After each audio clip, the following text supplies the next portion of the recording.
क्यों?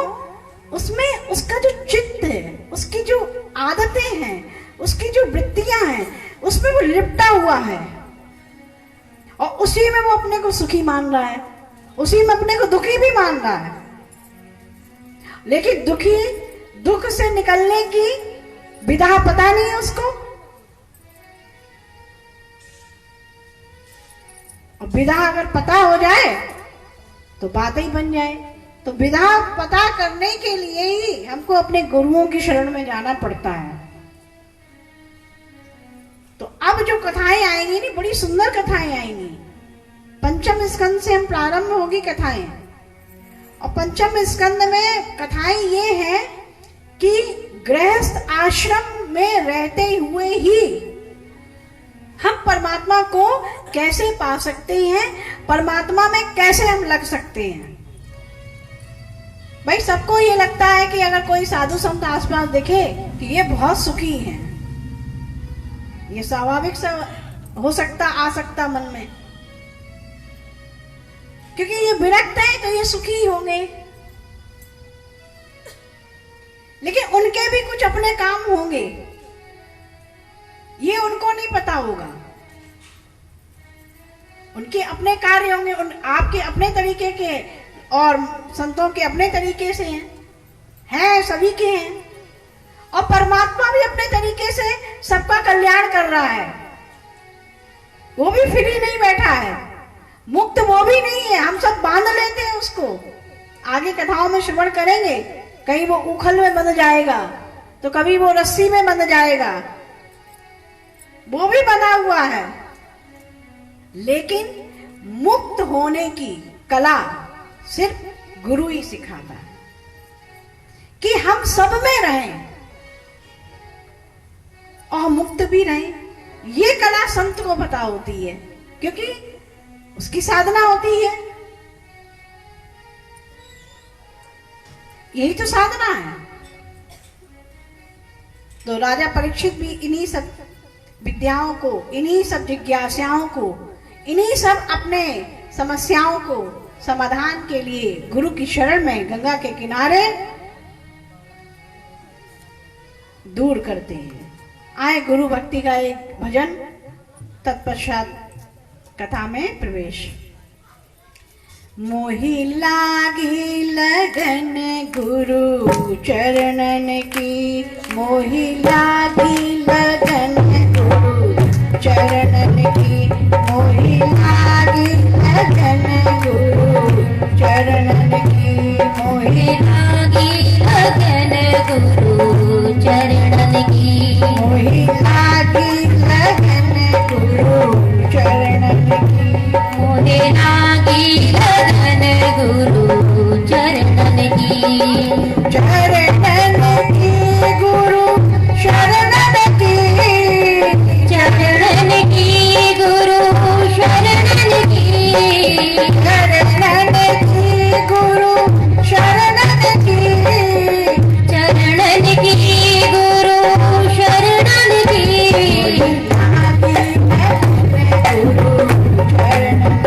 मोहे लागी लगन गुरु चरणन की।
लागी लगन गुरु चरणन की।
कर नहीं मोहि चरणन की मोहि लागी लगन गुरु चरणन मोहि लागी लगन गुरु चरणन की मोहि लागी लगन गुरु चरणन मोहि लागी लगन गुरु चरणन की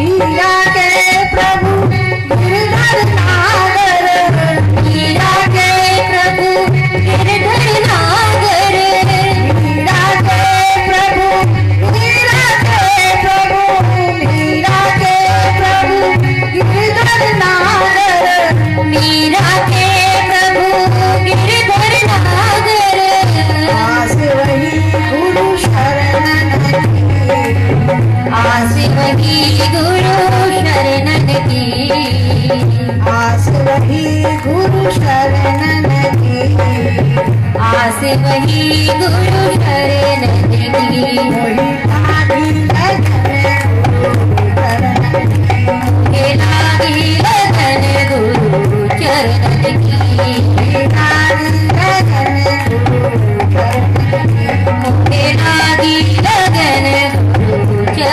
की चरणन की गुरु शरणन की चरणन की गुरु शरणन की चरणन की गुरु शरणन की मोहि लागी लगन गुरु चरणन मोहि लागी लगन गुरु चरणन की मोहि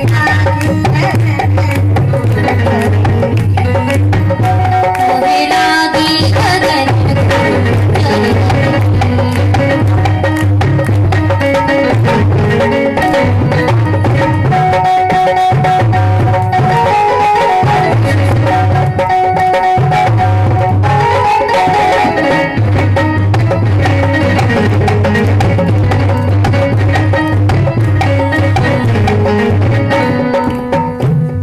बोलिए श्री सद्गुरुदेव भगवान की जय सुखदेव भगवान की जय श्री महर्षि वेदव्यास भगवान की की जय ये कथा कहाँ चल रही है? गंगा के किनारे 3 संवाद चल रहे हैं लगातार। सूत शौनकारी संवाद नैमिषारण्य में स्वंता सुखाए और सुखदेव भगवान परीक्षित का जो संवाद है जगत कल्याण के लिए, आत्म कल्याण के लिए। और सनकादि नारद जी का भी संवाद अभी हुआ और इधर विदुर मैत्रेय जी का संवाद चल रहा है। तो कथाएं हर समय हर कल्प में रही हैं। अगर कोई कहे कि अब कलयुग आ गया, अब कुछ नहीं हो सकता है, ये गलत है। हम कलयुग को सतयुग में बदल दें, ये हमारे ऊपर है।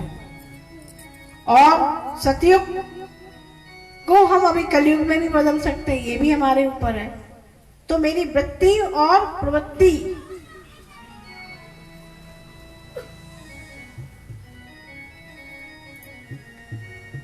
कल ध्रुव प्रसंग सुना।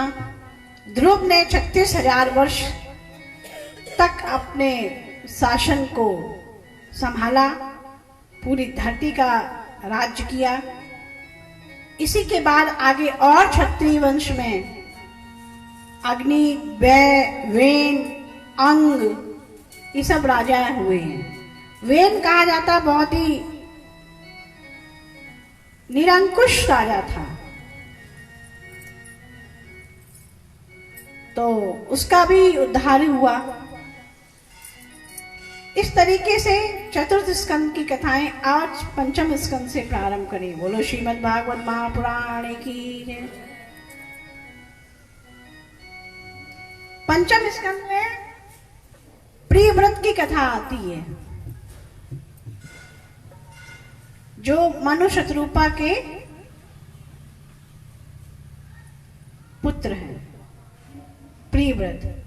और गृहस्थ आश्रम में चूंकि वो भगवत भक्त होने के कारण, आत्मा राम होने की वजह से गृहस्थ आश्रम में उनको रुचि नहीं हो रही थी जाने के लिए। हर कोई इस तरीके से घबराता है गृहस्थ जीवन जीने के लिए, तो वो भी इस तरीके से उनको लग रहा था कि गृहस्थ आश्रम में जाकर हम परमात्मा से अलग हो जाएंगे। लेकिन यहाँ पर उनको नारद जी ने, उनके स्वयं पिता मनु ने समझाया कि ऐसा नहीं है। गृहस्थ आश्रम और अध्यात्म, इसका जो एक तालमेल है, इसको हम ठीक ठीक बैठा सकते हैं। उसके दो ही तरीके हैं कि हम यदि निष्काम भाव से, सेवा भाव से हम अपने गृहस्थ जीवन का पालन कर रहे हैं और ये समझ रहे हैं कि ये परमात्मा का ही कार्य है, हमारा नहीं है। हमारा यदि घर है तो हमारा वो मंदिर है, हमारे बच्चे हैं तो ये बाल गोपाल हैं, हमारे कोई बड़े बुजुर्ग हैं तो उनकी देव समान है। इस तरीके से जब हम निर्वहन करते हैं और भी कोई कर्तव्य है तो उनको सेवा परमात्मा का कार्य समझ के जब करते हैं तो वो बोझ भी नहीं लगता है, वो हो जाता है आसानी से। लेकिन इसी में अगर हम आसक्त हो गए, डूब गए, रम गए, तो क्या होगा? हम दुखी होंगे, क्योंकि ये जीव मुक्त रहना चाहता है।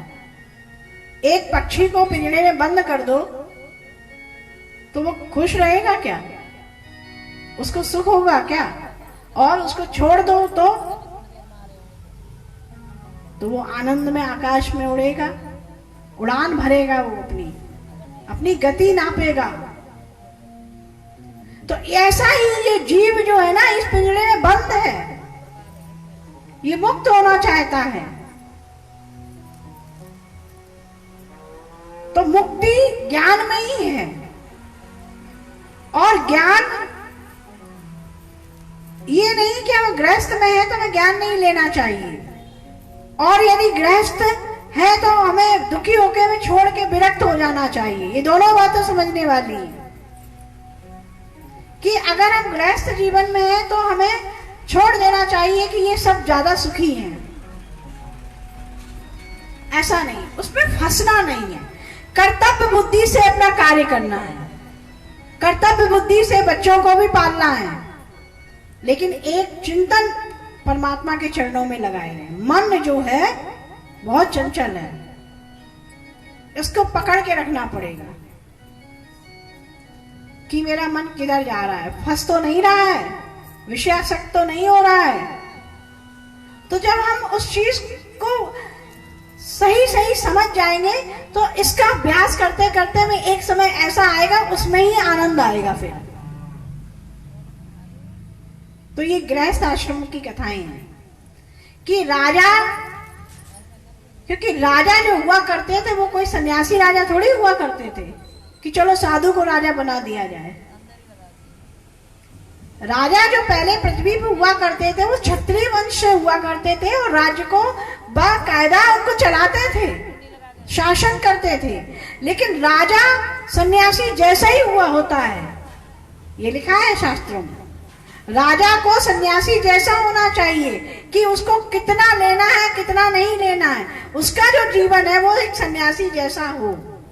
राजा तो हो, और संत को तो बताया है कि वो तो राजा बनाते हैं, वो तो बादशाहों को भी बादशाह होते हैं, वो शासन करना सिखाते हैं।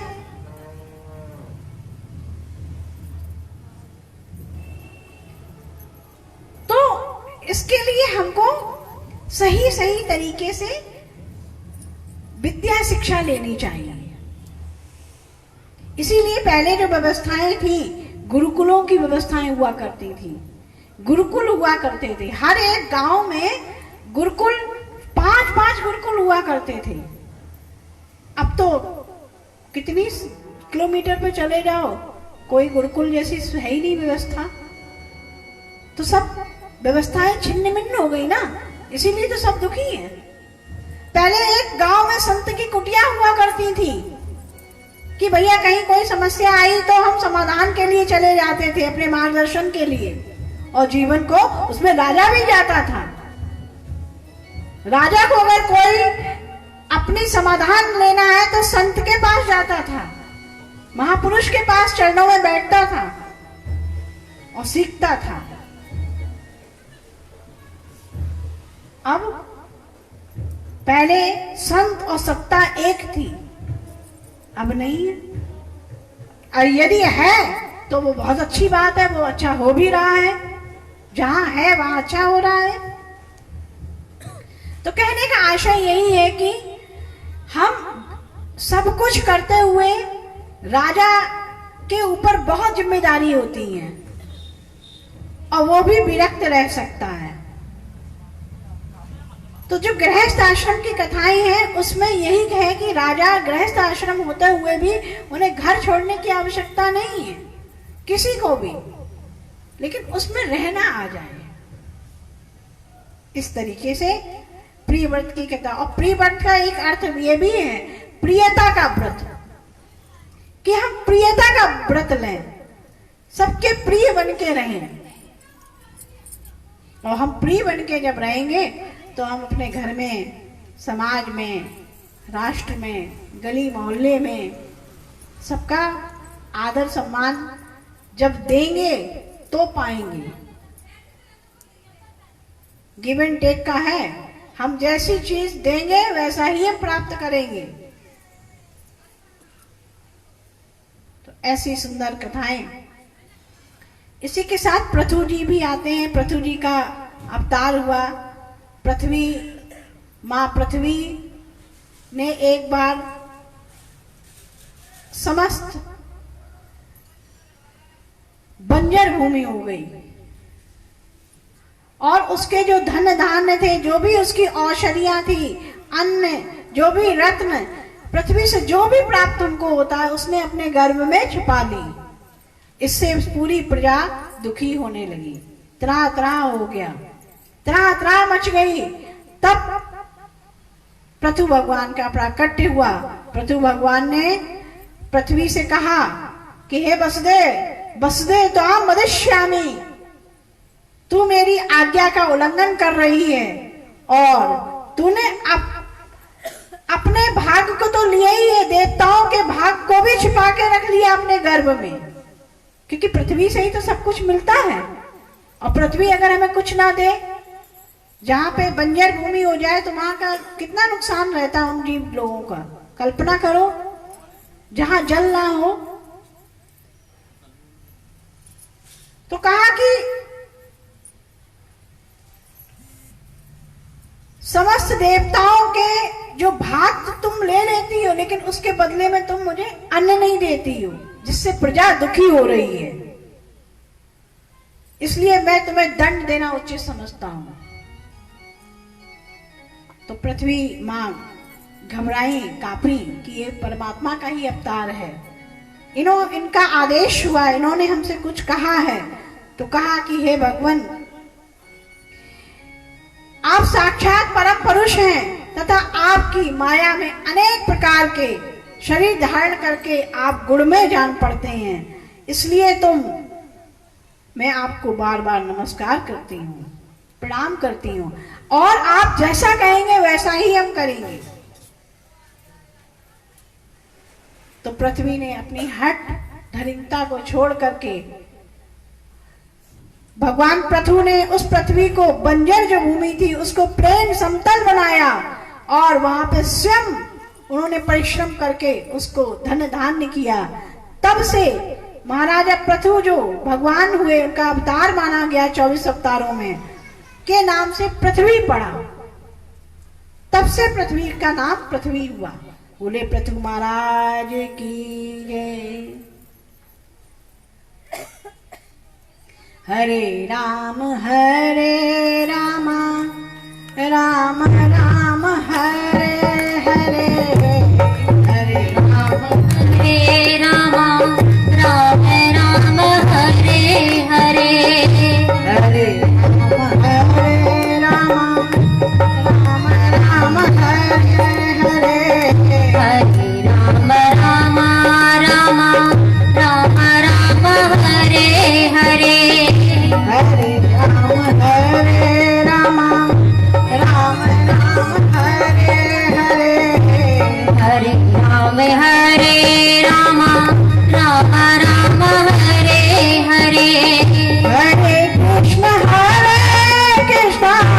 कृष्ण कृष्ण हरे हरे, हरे कृष्ण हरे कृष्ण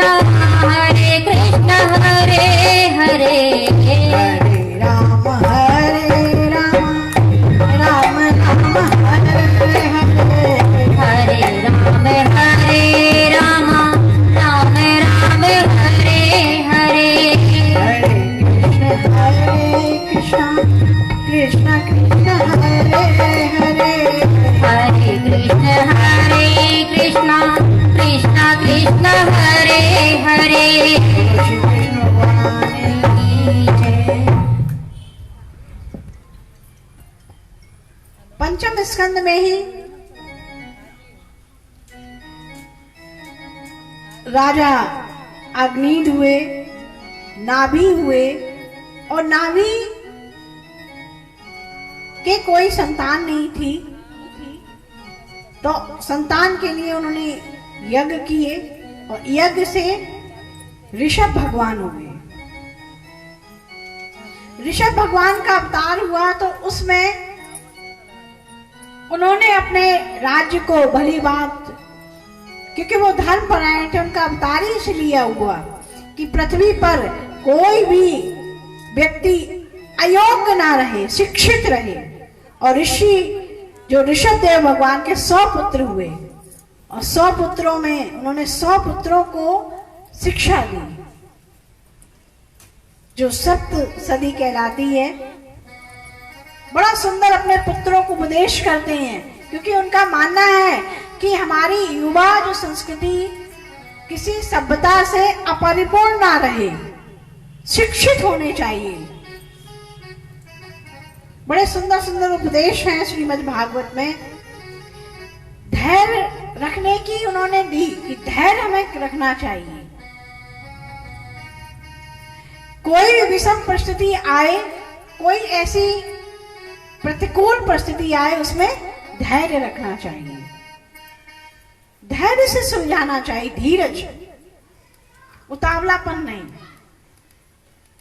उद्यम करने की शिक्षा दी, उद्यम कि हमें उद्यमी बनना चाहिए, ये नहीं निठल्ले बैठे रहना चाहिए कि हम तो बहुत बिजी हैं, हम तो बहुत बिजी हैं। जो कुछ नहीं करते वो भी कहते हैं हम बहुत बिजी हैं। हाँ, हाथ पे हाथ रखे हम बिजी हैं, हम बिजी हैं। और बिजी के साथ हम बहुत टेंशन में हैं, ये कुछ शब्द रट लिए हैं, बहुत टेंशन में हैं और हम बिजी हैं। कुछ नहीं हो रहा है, घर में सिर्फ पड़े हैं, हम बिजी हैं। तो वो बिजी है क्या?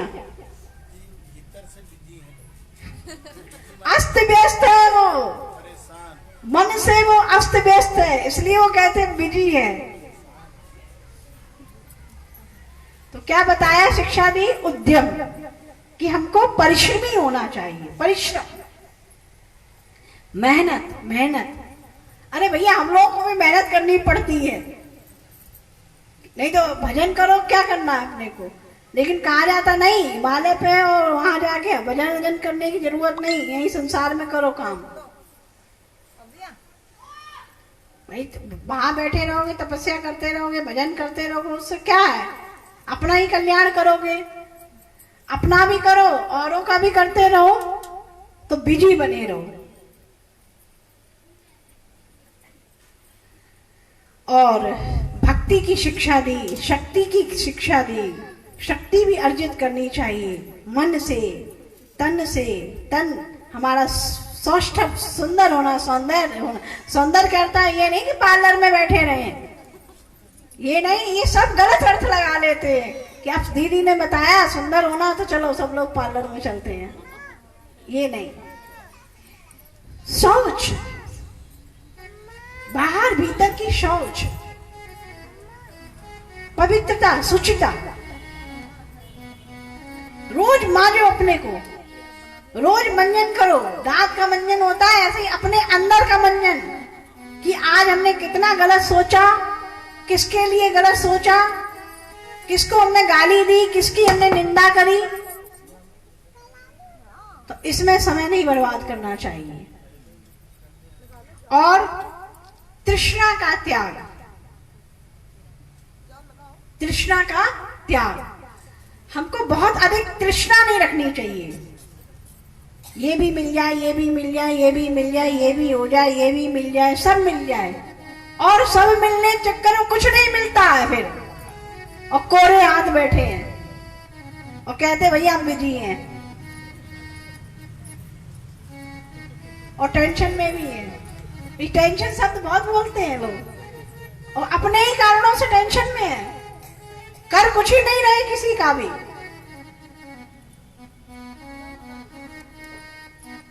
निष्काम भाव से सेवा।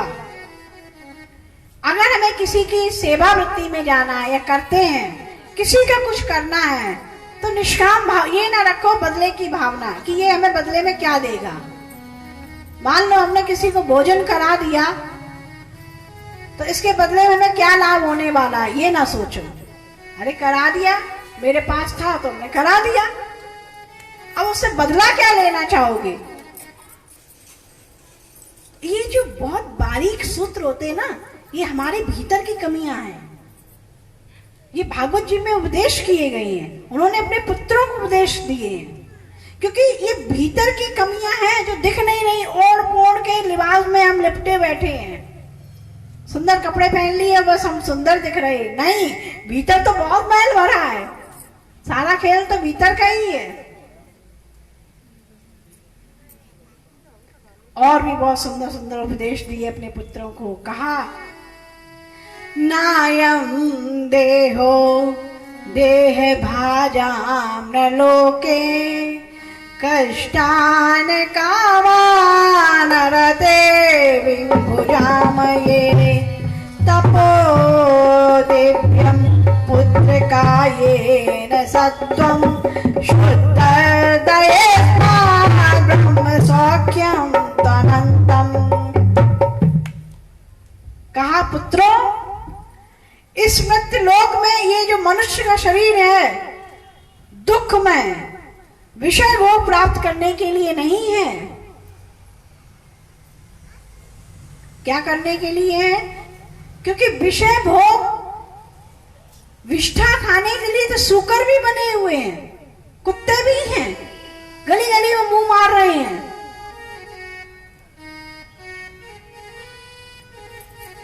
तपो दिव्यम, ये जो हमारी देव देहालय, ये देवालय है, देहो देवालय, इसको धन्य कर ले हम। इसमें बैठा परमात्मा है, ये मंदिर है हमारा, इसको सजाना चाहिए। और निरंतर ये विचार रखें कि मेरा अंतःकरण कैसे शुद्ध होता है।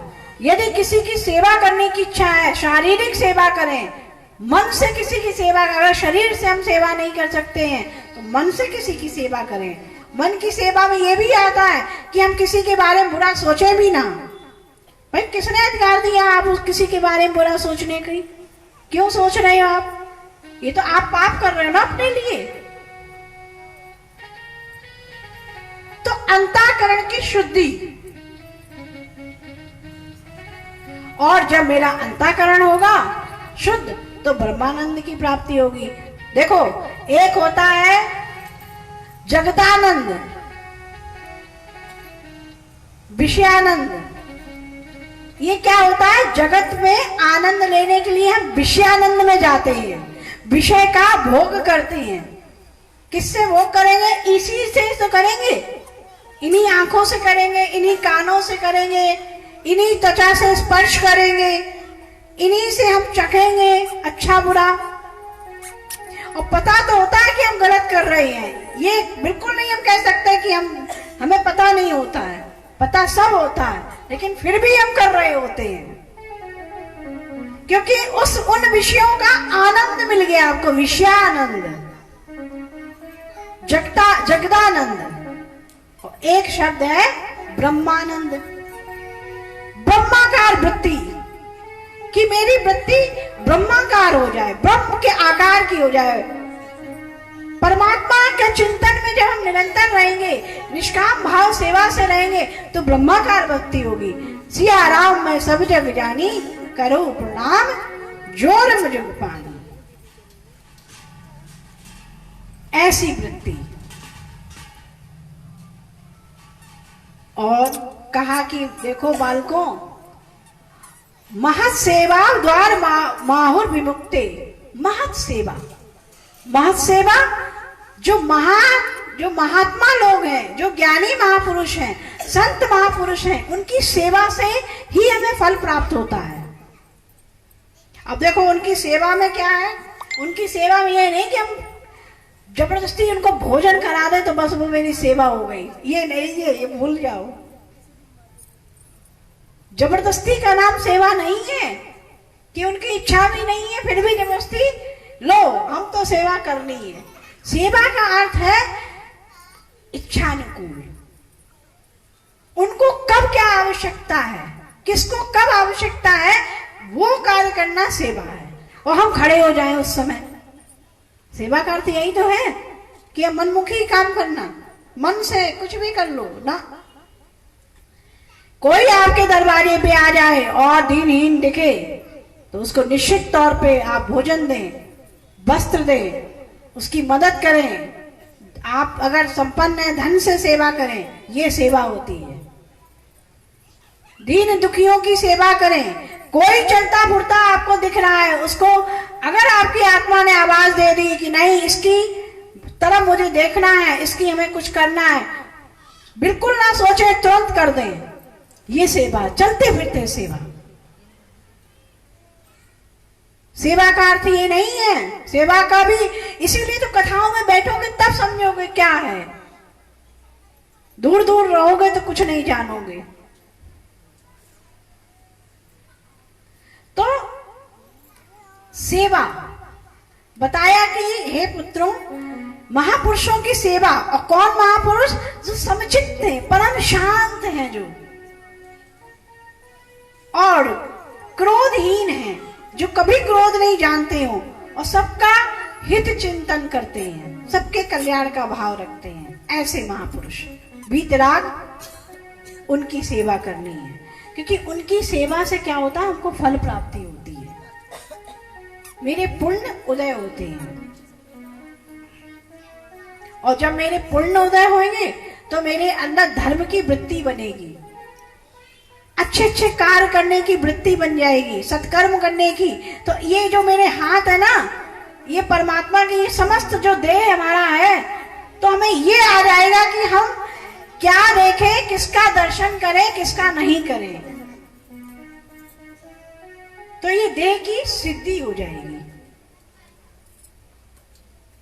ऐसा ऋषभ देव भगवान अपने पुत्रों को उपदेश कर रहे हैं, और उपदेश करके उन्होंने अपने राज्य को छोड़ा और पुत्रों को सौंपा, जिसमें उनके बड़े पुत्र थे भरत जी।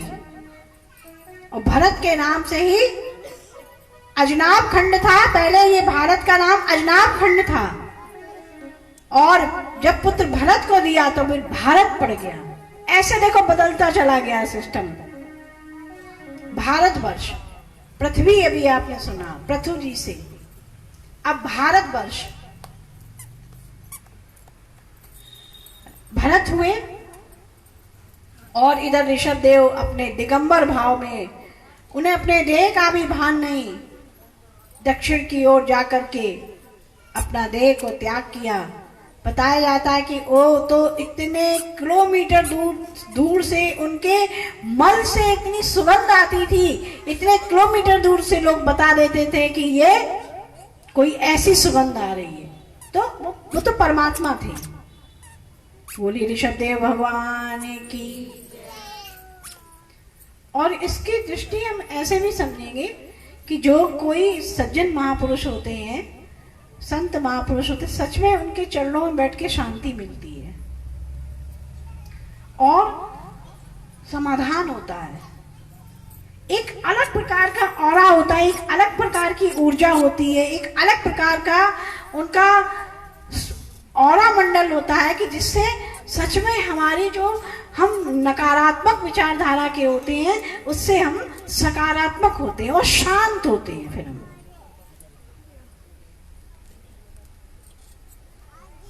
तो भरत जी की कथा में भरत ने राज्य को संभाला, चूंकि बहुत ही धर्मपरायण थे और अपने पिता से उपदेश पाकर के आत्मराम थे और पूरे शासन को भोगते हुए उन्होंने अपने पुत्र को दिया और संसार को त्यागा, गृह त्याग किया और त्याग करके उन्होंने अपने आगे की जो उनकी योनि थी उसमें उनको, आगे जड़ भरत की कथा आएगी, उनको एक बार जब भजन कर रहे थे, भजन करते करते देखा कि एक जलाशय के पास जंगल में बहुत तेज शेर की दहाड़ हुई। उस दहाड़ के गर्जना से एक हिरण सगर्भा थी, उसके गर्भ में एक बालक शिशु था तो शावक कहेंगे। शावक उसके गर्भ में, तो जैसे ही वो गर्जना सुनी तो उसने भय के कारण छलांग लगा दी और वो जो गर्भपात उसका जो हुआ वो जल में ही हो गया। वहां भरत जी बैठे हुए थे, देखा कि वो छोटा सा शावक पानी में तैर रहा है। उनको दया आ गई, क्योंकि भगवान का जो चिंतन करते हैं वो दयालु होते हैं, बहुत निर्मल होते हैं। तो उन्हें लगा ये इसकी अभी जान चली जाएगी। इसकी माँ तो छलांग लगा के उसने देह का त्याग किया और वो उस शावक को अपनी कुटिया में लेके आए। कुटिया में ऐसे पाला जैसे अपने बच्चे को पाला जाता है, हिरण के बच्चे को। जैसे जैसे वो हिरण जो जो चाहता था उसके साथ वो उसको कर सेवा करते थे, उनके साथ खेलते थे। तो उनकी जो वृत्ति थी वो हिरण के साथ तादात्म्य हो गई, जुड़ गई, इतनी जुड़ गई कि वो हिरणमयी जैसे हो गई। कहा आत्माराम। तभी कहते साधुओं को बड़ा बड़ा सावधान रहना पड़ता है संसार से, कि भगवान का चिंतन करते करते पता नहीं कहां कौन सी माया लिपट जाए। करे थे, निकले थे तो भजन करने, वो होटल लगे कपास। ये बात सच में ये बात है। तो ये जड़ भरत की कहानी यही तो बता रही है कि वो इतने सज्जन जिनको कहेंगे महात्मा जैसे, और उनकी जो चिंतन में एक हिरण के बच्चे ने खलल डाल दी, बाधा पहुंचा दी, विघ्न पैदा किया। और वो इतने मोह आसक्त हो गए उसमें कि वो उसका, एक बार वो चला गया कहीं पे तो उसकी याद करते करते उनके प्राण छूट गए। और जब प्राण छूटे अगली योनि उनको शावक की मिल गई, हिरण की मिल गई। अब जब हिरण की योनि मिली तो वो उसी जलाशय के पास जहां वो आत्मा का चिंतन, अपना परमात्मा का चिंतन करते थे, वहीं रहते थे। शांत एकदम, कोई पक्षी वहीं शावक के तौर, वो हिरण के तौर पे वहीं रहते थे। और जैसे ही वो समय पूरा किया और फिर दूसरा जन्म मिला तो ब्राह्मण कुल में पैदा हुए। ब्राह्मण कुल में जब गए तो इस बार बिल्कुल सावधान होके गए कि जैसे हम युद्ध के मैदान में जाते हैं ना, तो सभी अस्त्र शस्त्र ले जाते हैं, बिल्कुल अटेंशन कि अब कोई हमें नहीं घेर पाएगा।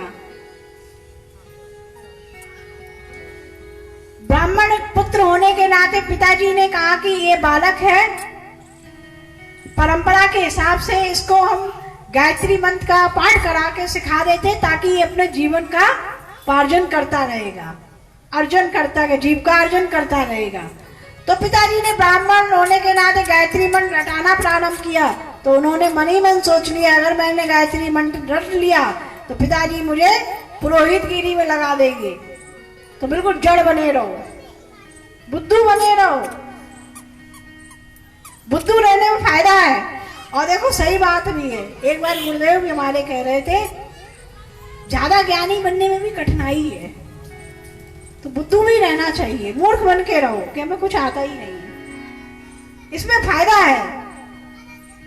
कुछ चीजें छुपा के रखो, सब ना एकदम बांट दो।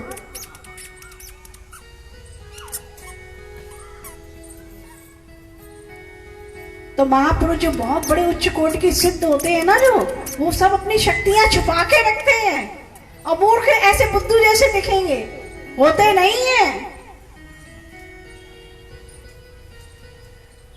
अच्छा, यहाँ सड़कों में भी कभी देखते हो आप दीनहीन जैसे कोई कोई दिखते हैं। आगे दत्तात्रेय की और अभी ऋषभ देव जी की जो कहानी सुनी, कथा सुनी, वो भी उनकी भी ऐसी स्थिति हो गई थी जो हम लोगों को दिखते हैं ना, बिल्कुल दीनहीन।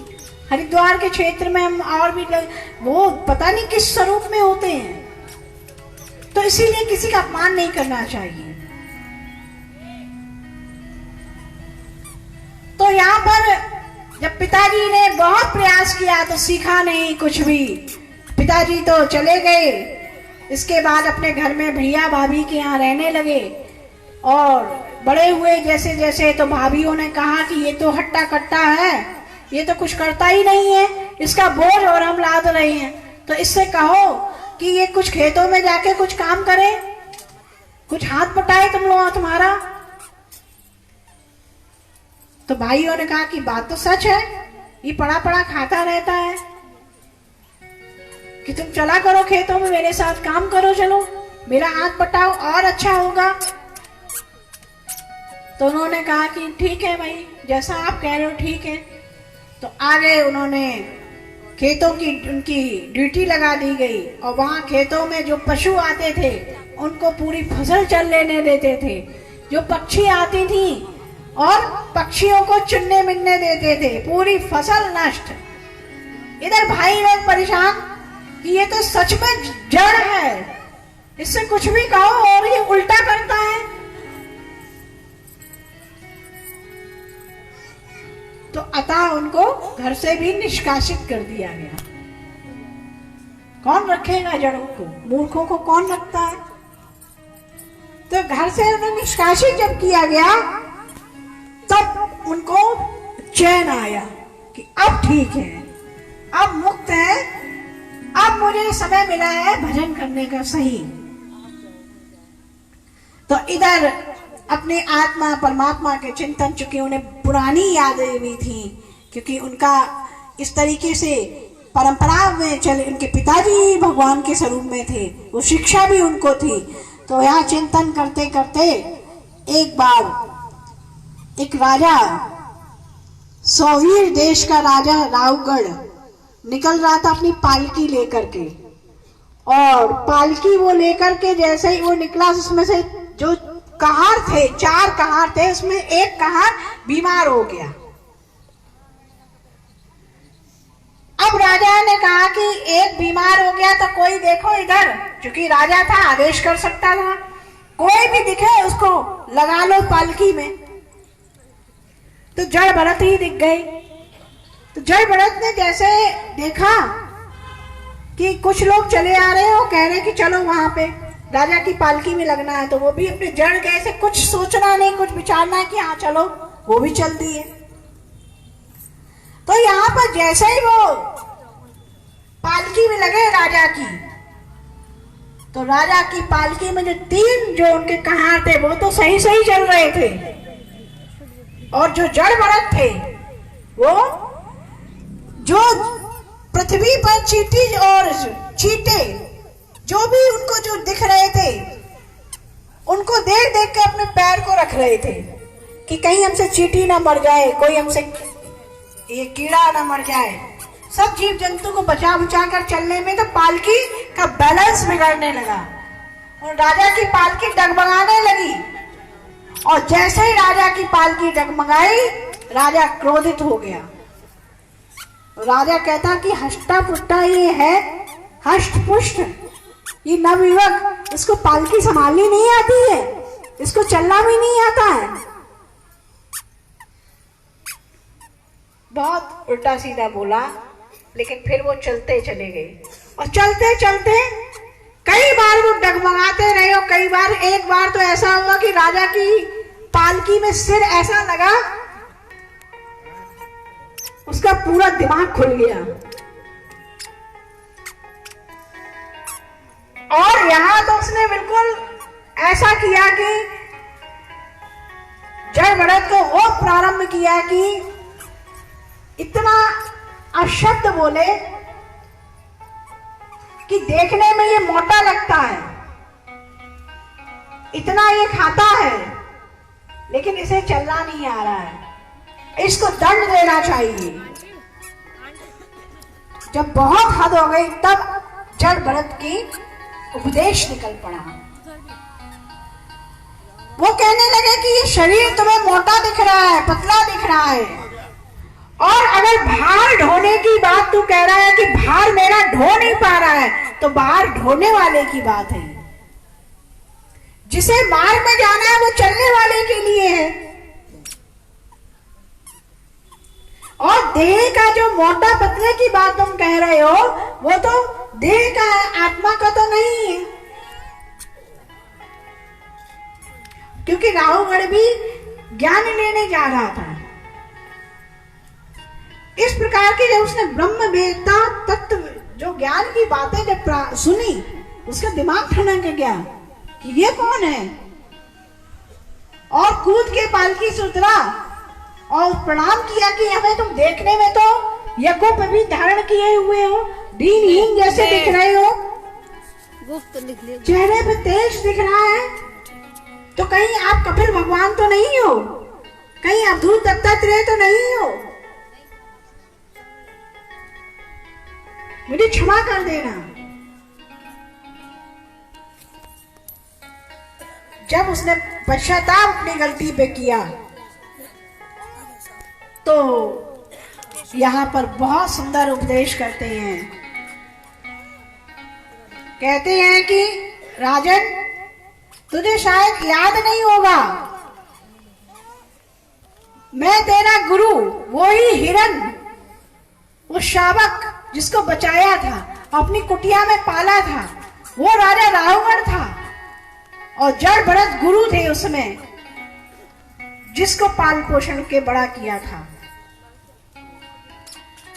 और जब शिष्य अनाप शनाप बकरा बहुत हद तक देखा तो गुरु की पिटारी खुली जाती है। फिर वो डांट लगाई, वो उसका दिमाग सही किया कि तू अहंकार हो गया, तुझे वो अहंकार में मद में डूबा हुआ है, इसको दूर कर।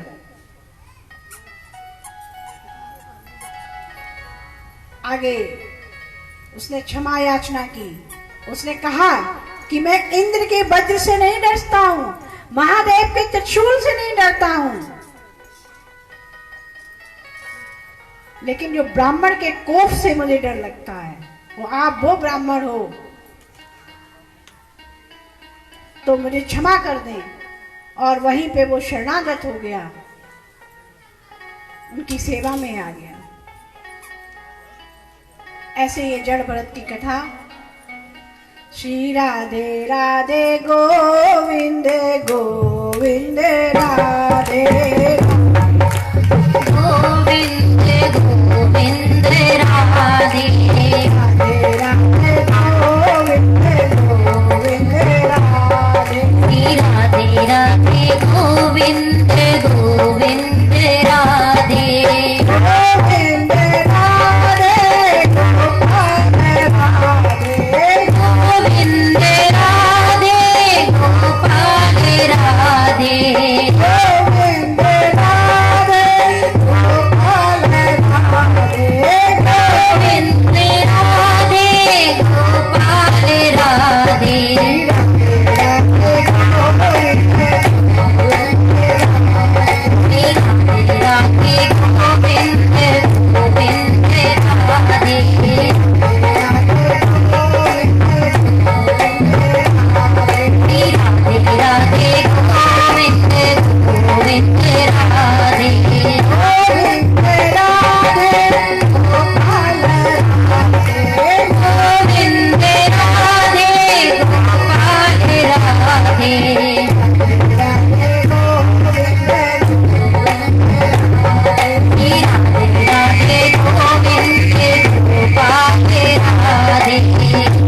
षष्ठम स्कंद में प्रवेश करेंगे, जहां पे अजामिल की कथा है।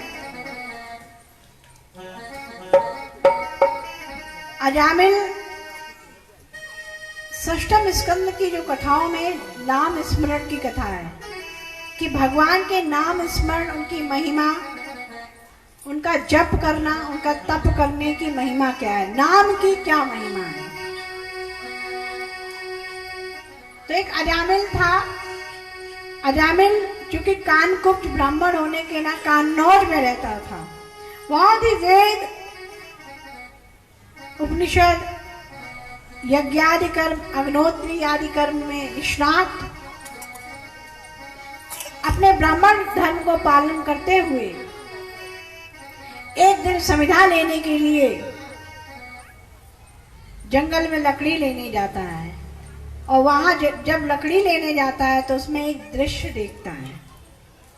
वो देखता है कि कोई एक कामी पुरुष वेश्या से रमण कर रहा था। उसने वो दृश्य को देख करके, जो संसर्ग दोष कहेंगे जिसको, जब वो अपने कुटिया वापस आया तो उसको वही दृश्य बार बार उसको, जैसे हम लोग किसी टेलीविजन में कोई चीज देखते हैं ना, तो बार बार उसकी चित्रवृत्ति बनती है। तो इसीलिए कहा गया कि क्या हम देखें और क्या हम सुने। तो उसने जब ये दृश्य देखा तो वही जो दृश्य की वृत्ति उसके दिलो दिमाग में बैठ गई, वही बार बार घूम रही है। यहां वो इतना आसक्त हो गया इस वृत्ति से कि वो जो वेश्या थी उसको अपने घर पे ले आया, और उसकी जो सुशील पत्नी थी उसको घर से बाहर निकाल दिया। वेश्या जब आई तो वो तो एक बहुत अच्छा ब्राह्मण था, उसको पतन के रास्ते पे, क्योंकि वेश्या धन के लोलुप में न जाने उससे कितनी हत्याएं, अत्याचार करवाई, डकैती करवाई, बहुत नाना प्रकार के उससे गलत काम करवाए, और उसके बदले में उनको धन मिला। तो ऐसे करके वो उसका धर्म पतित हो गया, वो पतन हो गया उस ब्राह्मण का। यहां उसके बहुत बच्चे हुए, 7 बालक हुए। क्योंकि वो पहले परमात्मा का ध्यान, चिंतन, भजन करता रहता था, इस नाते से भगवान की कृपा हुई कि ये पतित इतना पतित हो गया है, जबकि ये कितना अच्छा था। तो भगवान को जब कृपा करनी होती है तो उसका ना कोई समय होता, ना कोई मुहूर्त होती है, पता नहीं कब किसके ऊपर कृपा कर दें। भगवान का ऐसा संकल्प हुआ मन ही मन, तो उन्होंने महात्माओं को भेज दिया। तो कुछ संतों की टोली उस गांव में आई, अजामिल के गांव में, कन्नौज नगर में। अब जब कन्नौज नगर में कुछ संतों की टोली आई तो सबसे पहले उन्होंने उस वेश्या का ही दरवाजा खटखटाया। तो कहा कि मुझे मां भिक्षा दो। तो उन्होंने कहा कि मैं तो वेश्या हूं, मैं दूषित हूं, मैं भिक्षा नहीं, मेरी भिक्षा नहीं लेनी चाहिए आपको, मैं अंदर से देना भी नहीं चाह रही हूं आपको, क्योंकि मैं दूषित हूं, मेरे कर्म दूषित हैं, मेरी गलत कार्य हमने किए हैं, इसलिए हम नहीं आपको भिक्षा देंगे। तो उन्होंने कहा कोई बात नहीं, आप बना बनाया मत दो, मुझे कच्चा दे दीजिए, क्योंकि प्रेरणा तो परमात्मा की थी। कच्चा हमें दे दीजिए तो हम गांव के बाहर ही जाके अपना प्रसाद बना लिया करेंगे। तो वैश्या ने कहा ठीक, ये बात सही है। तो कच्चा जो राशन ला करके उस संतों को दे दिया, और संतों ने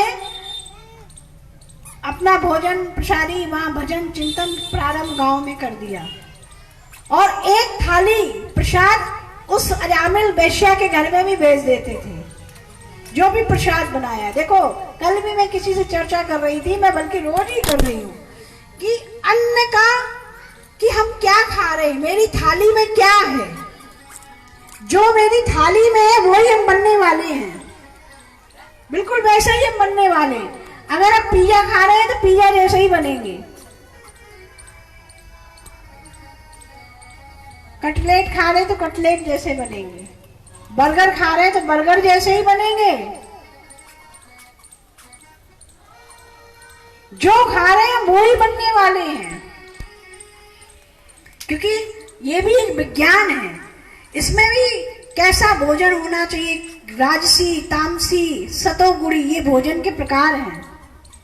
जो भी बाजार में मिल रहा है तो ये क्या शुद्ध मिल रहा है? इसमें तो तामस भोजन है, राजसी ये भोजन, तो सतोगुणी कैसे हम हो सकते हैं?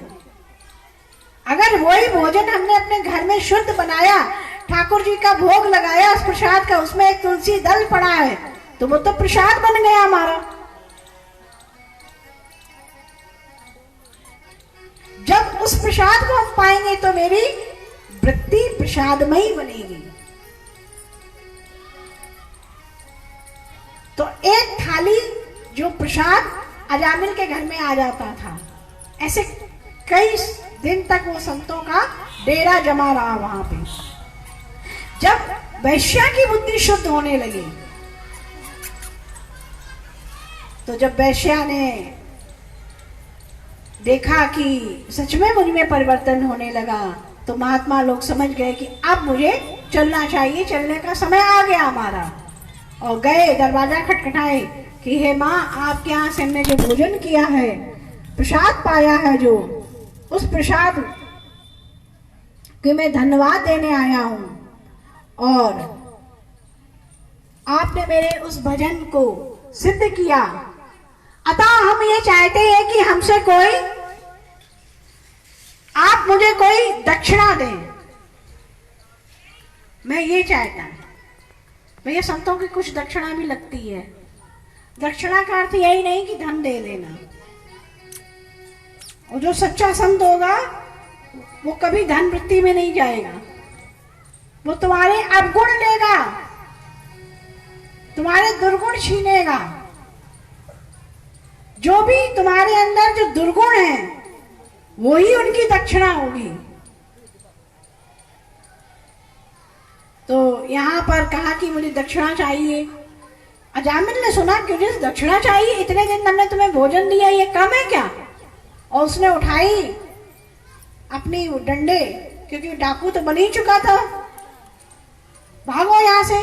बहुत उल्टा सीधा बोलो, नहीं नहीं ऐसा नहीं कहना, मुझे दक्षिणा में कुछ नहीं चाहिए, मुझे दक्षिणा में आपकी जो पत्नी है ना, इसके गर्भ में कोई शिशु बालक है, तो दक्षिणा में जो भी ये शिशु हो तो इसका नाम नारायण रख लेना, बस मुझे यही चाहिए। तो वो बड़ा प्रसन्न हो गया, अरे बस ये तो ठीक है, रख लेंगे, क्या बड़ी बात है इसमें। अब जब उसके बालक हुआ तो उसे याद था कि नारायण, उसने नारायण नाम रखा अपने पुत्र का।